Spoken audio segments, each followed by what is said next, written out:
ఇట్లా మందారాకు కోసి శుభ్రంగా కడిగి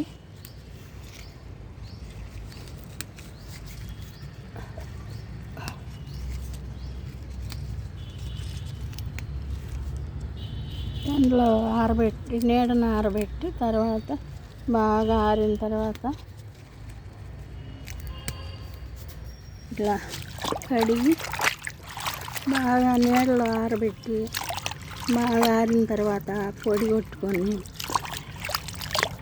కలగబెట్టుకుంటే వెంట్రుకలు బాగా పెరుగుతాయి. ఆకు ఇట్లా ఇంత నల్లంగా ఉండాలి, బాగా మంచి బలంగా ఉన్నట్టు ఆకు మంచి నలుపు వస్తాయి, ఎదుగుతాయి వెంట్రుకలు. ఇది ఇలా నల్లటాకు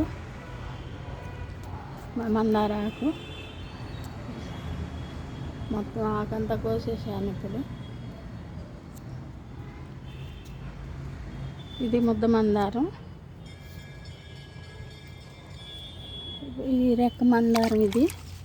ఈ రెక్క మందారం బాగా ఆరబెట్టాలి పొడిలో. అప్పుడు పొడి కొట్టుకుంటే తలగబెట్టుకొని ఒక గంట అట్టి పెట్టుకోవాలి.